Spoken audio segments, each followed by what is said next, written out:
Hey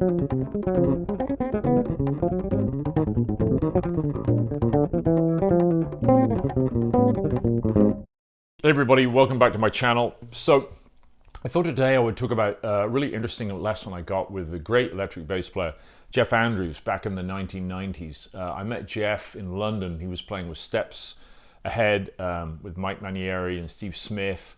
So I spoke to Jeff after the show and asked him about getting a lesson with him. I was on my way up to do a gig at the Edinburgh Jazz Festival, I think, like the next day. So I met Jeff that following day at his hotel and took this great lesson with him playing some standards.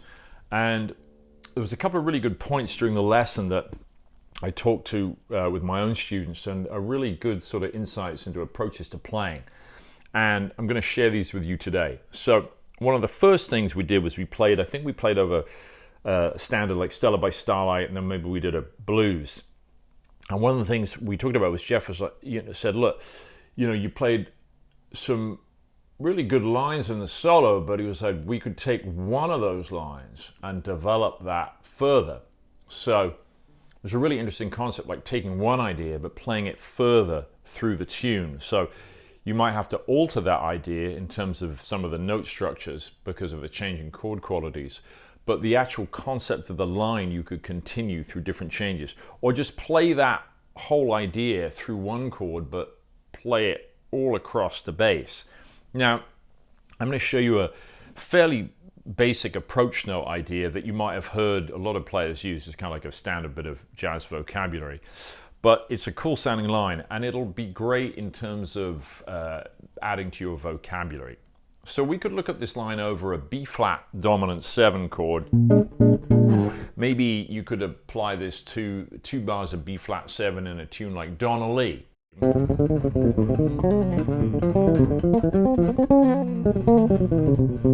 So the beginning of Donna Lee, and I'll put that up on the screen here.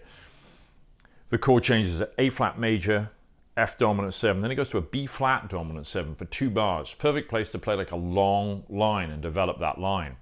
Now, I tend to play that and approach that B flat 7 as a B flat 7 with a sharp 11 in there, a B flat Lydian dominant kind of sound. So if I'm using that concept, it gives me a certain tonality. Now, Lydian dominant is 4th motor melodic minor. I've talked about that in other videos, so go and check that out too. Now, the line I'm going to show you is this. It's basically a little approach note exercise, and we're going to do this to outline the chord tones in a B-flat dominant 7 chord. And the idea is this. We approach each chord tone by a whole step above into the chord tone, and then a half step below and back into the chord tone. So if I was approaching the note B flat like this, I'd start a whole step above on the note C, and then into B flat, down into A, and back into B flat like this. Right? That's the whole dominant 7 arpeggio. B flat, D, F, A flat, and I go. Then into the D, then into the F, and then into the flat 7, the A flat. So if you notice when I do this, when I go into the major third, the D, I'm approaching it from a whole step above, which is an E natural. That's the sharp 11 or sharp 4 of B flat, right? It's a cool sound. We get this. Yeah. Then we approach the 5th from the G, a whole step above, G, F, E, F. Then the flat 7, the A flat, which is actually approaching it from a B flat, the tonic of the chord in question, like that, okay? Now, fingering wise, this is how I'm doing it at the moment. Then here, back a fret. All right, then we go up 2 frets, then back 2 frets. That's one way. Now, another way to do it is this way. We could go, then here. Now, instead of going up like that and moving so far, we can go, then alternate fingering idea, start the G on the 5th fret of the D string, and then less movement. We wanted to go back into B flat. You're right there, and then 1 fret. So you can go.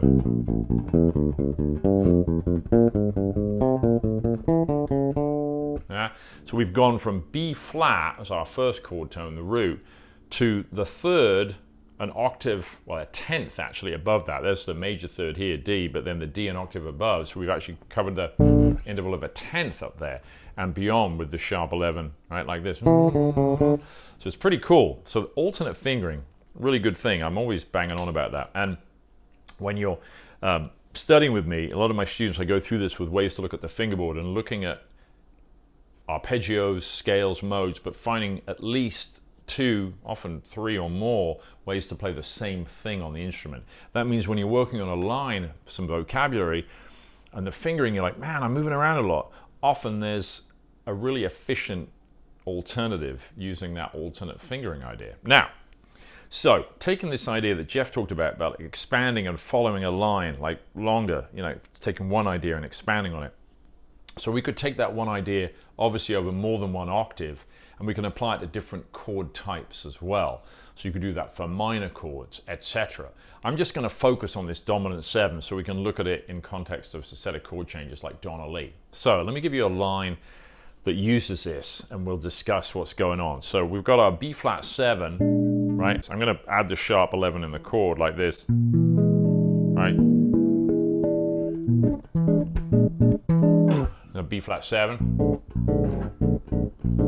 And my line is going to do this. I'm going to go. All right, here's the line. It's the same lick, but what I did was I started it by approaching into the 5th of my B flat 7. So I'm targeting the 5th, the F. So I'm starting on G. I'm going G, F, E, F. So there's that sharp 11 sound, the E.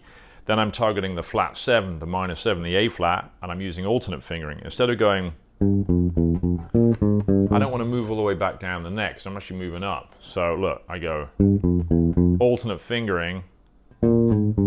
That's the same line as this. But look, I only move 1 fret. Then back down a fret, approaching the root. Then I'm going to move back 1 fret to get into the 3rd with that nice sharp 11 starting the line on that section, right? And if I want to get into the 5th again, now instead of playing this fingering, right, I'm here, so I've got to just move 1 fret back and forth. This is really efficient, so I like this a lot. 1, 2, 3, 4.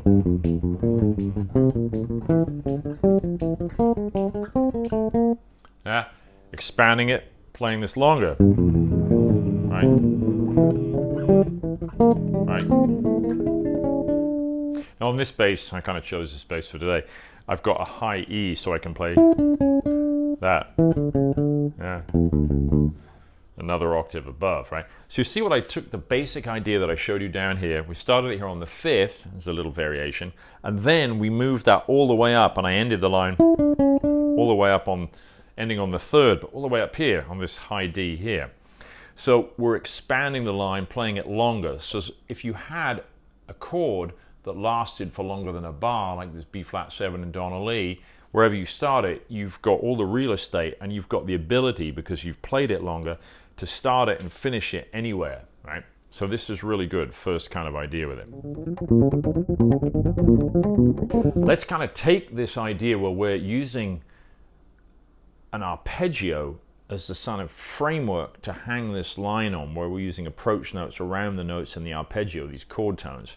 But then on Donna Lee, for example, it goes from B flat 7, right, into B flat minor 7, then E flat 7, and then back to A flat, right? So it's on a 2 chord, but a secondary dominant, this B flat 7. Then it goes for the minor, B flat minor, 2 minor 7, E flat 7, 5 chord, and back to 1, A flat major. So if we start here and we're playing our dominant 7, right, 2 bars, then we're changing to minor. Now we could continue, we just play the same lick, but just change that approach note into the minor 3rd. But I don't really want to do exactly the same line, but I'm going to take the concept of this, right, and I'm going to use another arpeggiated idea here. So check it out. So what did I do there? So I'm taking an arpeggiated idea, but now we've changed to B flat minor, and the scale or mode that I'm utilizing now is the Dorian mode, B flat Dorian. Yeah, this works really nicely on minor 7s, which are like minor 2 chords. Perfect, like a minor 7, B flat Dorian, no avoid note there. If it's a minor 7 flat 5, not the first choice maybe, but for a straight minor 7, like a minor 2 chord, this is great. It works really well. So what I did was I took the triads, a pair of triads that are present in the B flat Dorian mode. Now, B flat Dorian is, of course, the second mode of A flat major. So we're taking triads from this parent A flat major scale. And the two triads that I'm outlining are B flat minor, which is, of course, the triad that forms the foundation of B flat minor 7. And then the next following triad up in the scale, which is built off the note C, and it's a C minor triad. If you think about the parent scale of A flat major, the 2 chord is minor, the 3 chord is minor. You get B flat minor 7 and C minor 7. But I'm just really now, instead of working with the full 7th, I'm working with the triad, root, 3rd, and 5th, but I'm adding another note to make it a 4-note grouping. Check it out. I'm going. Now, what is that? Well, I'm approaching the 5th of each triad with the sharp 4, if you like. You can think of it that way, or you can think of it as just a half-step approach into the 5th of each triad. So we go half step into the 5th, 3rd, root. Same pattern up a whole step. Half step into the 5th, minor 3rd root again, right? You get this. Now, of course, you could do alternate fingering, right? But the thing is, because of this line, I don't really want to go like this, look. That slide with the approach doesn't sound so great to me, so I'm just going to deal with the shifting and go, and I'll show you why in a second, why I want to move up to here. So we've got 2 bars of B flat 7, and then this 1 bar of B flat minor 7, right? So the minor 7 line, because these are all 8th notes, I'm only going to play 2 of these triad ideas, the B flat minor triad and the C minor triad. So we get this. This is from the B flat 7. 1, 2, 3, 4.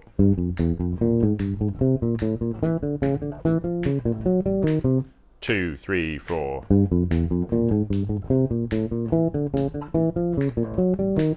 Two, three, 4.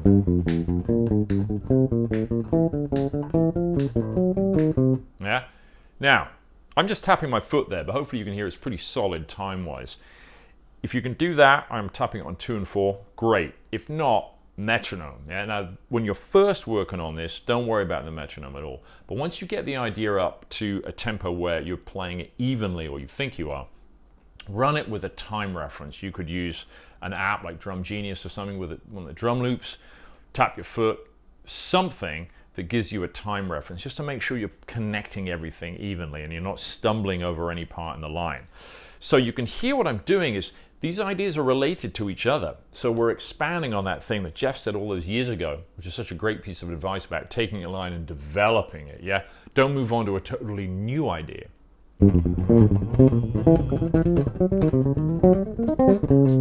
So make sure that when you take an idea like that, that you can play it over different chords, take it through all the keys. That goes without saying. So if you're working on B flat 7, right?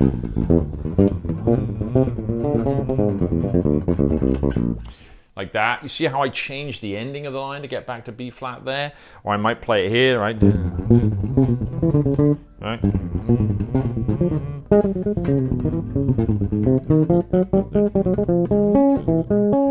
Yeah, you can hear I'm playing through parts of Donna Lee now, right? I'm playing a different idea on it each time, right? You could take the melody from Donna Lee.